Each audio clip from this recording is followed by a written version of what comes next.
I don't usually do these because, this is why you can see my knees and you can't see my face, because as you know, I'm not really I got a face for podcasting. But I did kind of want to draw your kind of attention to this game that kind of came through, Summoner's Isle by Robbie Munn, the company's Peculiarity.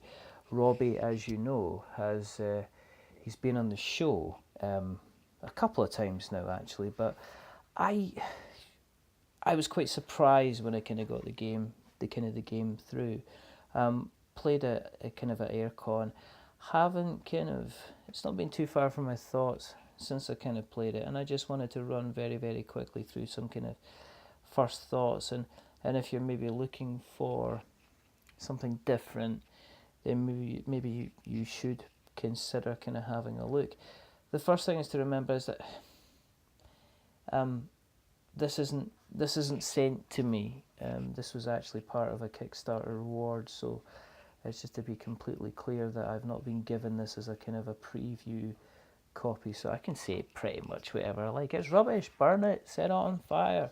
I've never been so disgusted. Look at it, it's obviously trying to kind of, capture the current zeitgeist. Look at that, worm with its kind of its wingspan. I mean, I don't think I've seen any kind of blatant kind of cash in with something that's trying to just cash in on something that's very very popular. I mean, that's a disgrace.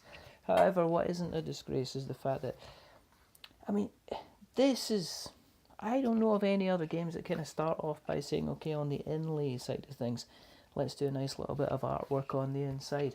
And it's little touches like this that you're going to see throughout the kind of game. Look at me propping up the box with my glasses case. The thing about Summoner's Isle is there's so many things that Robbie kind of didn't need to do, but he did do kind of in order to kind of give this game the best version he could kind of outside. If you look at this, you've got kind of like, oh look, there's a board. Okay, so it's a game board, but look, that's the 4-player version. Look how busy that is with all its symbols on it. If I flip it over to the 2-player version, slightly less busy kind of map, and there's a reason for that. This is kind of a push your luck, kind of an area control type game. And basically your idea is that you can control creatures, and the creatures are either going to be trolls, or they're either going to be worms, or they're either going to be sprites, depending on them. And obviously the worms are the really really powerful creatures. The trolls are kind of like your middle kind of muscle. Your sprite, interestingly enough, while they're the kind of the weakest of the three, they're fairly kind of one of the most important creatures kind of within the game. But again, you've got an example here of the kind of the attention to detail that has been placed. The rule book itself, it's a nice professional looking document that is easy to read, easy to go through, easy. It's got a nice little quick reference page on the back, which is kind of exciting. Just little touches all the way through. Some of this is obviously apparent because of the stretch goals, and the game itself funded well, relatively well above its kind of its asking target. But it's just again little touches which didn't have to take place, but obviously it ended up taking place. We've got nice little reference cards. Now, if I show you the tops of these reference cards, they pretty much look the same. If I show you the bottom of the reference cards, you'll see that actually what's happened is, look, that they've been made so they cover the 4 different factions that you have. And they've even gone as far as providing kind of individual colours for the factions as well. It's just little things like that, where the time and the consideration has been taken to say this is something that I have crafted, I've taken my time over, and it's relatively quite special. It's the same with the dice as well. As you can probably see, the dice aren't that kind of normal. You've not just got your normal numbers on here, you've also got little pictures of some of the main characters on there as well, depending on the colour of the dice. It all references back to the cards. The game itself is one of these ones which you think is going to be straightforward and simple at the beginning, and it is straightforward and simple to learn at the beginning. You've got kind of like a number of tokens here. You've got like a little first place, it's like first place kind of turn token that goes at the side of the board here. You've got another one here, so if we're playing blue and green, we'll take turns on who goes first, and that is decided by who is on this energy track. Let's just put this to the side and make a little bit of jingling noises, because that's always fine. You've got your little tokens that track your energy. You've got your little round marker that tells what round you're on, so it's quite simple. You're either going to win this game by getting all the points up to 36, or you're going to win this game by having the most points once you get to round 6 itself. It's very, very simple to kind of learn. You've got 3 different types of guys here. I've got a little troll here, you know. I've got my big powerful worm here, you know. Here's a troll, there's a worm, troll, worm, worm, worm, troll. And then I've got my little tiny sprites that are cute and look useless and are apparently equally as useless in battle.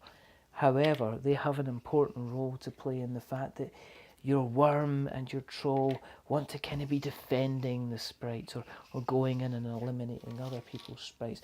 Basically, it all revolves around you mixing your kind of your energy with the victory points. So for instance, you know, if my energy is up here at 10, I've got 10 in terms of currency to spend. So you can see here, and I can spend 5 or to get myself I can spend 5 to get myself a worm, or I can spend 3 to get myself a troll, or I can spend a couple of 1s to get myself a couple of sprites so I can take over areas.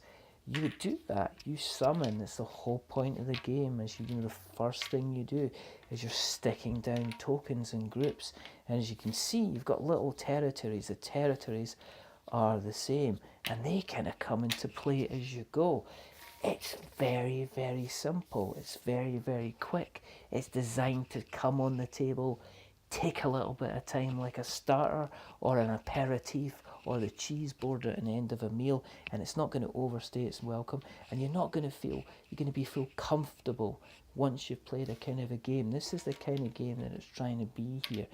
Nice little mechanics, you know, your little sprite, does he seem useless? Well, at the end of the round he's not, because it's a nice little thing where if you are the only guy in, say, these territories, then every sprite that you have, you get an extra energy point, which allows you to boost yourself up even more. At the end of the round, you also get your bonuses as well. If you have an entire territory, you get the bonus, so you keep going up and climbing up and climbing up. But at the same time, to stop a kind of a runaway winner from taking over the entire island, as soon as you start to get closer to victory, there's minuses appear.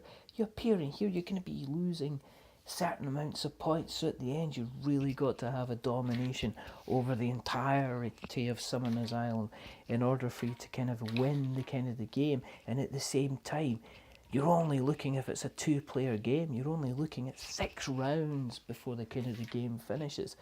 Why am I talking in an excited voice? Because it's video and I don't want to show my face. I'm hoping that by seeing my insanely fastly moving hands, that'll put you off from the fact you're not actually seeing my face. But at the same time, it's exciting because this is honestly a game where you're kind of... I know that Robbie has spent his time trying to make us and deliver us the kind of the best kind of product that he could. That he has spent time on designing the cloth bag. He's had discussions about the cards.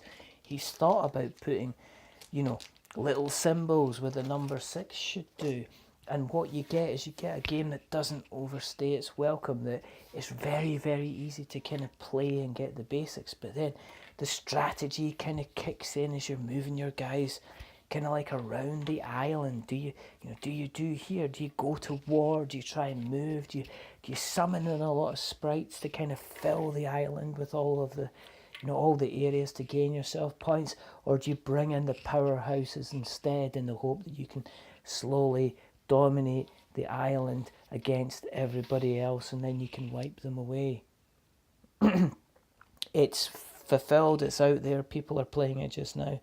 As far as I'm aware, it's also going to be finding its way to kind of retail as well. I have no idea of the price. You're going to have to find that out for yourself. I'm not going to spoon feed you anything. What I will say is, in terms of passion projects, this is a game that you tell it's a real passion project. There's a lot of love that's been put into Summoner's Isle, and and for that reason, I think you should check it out.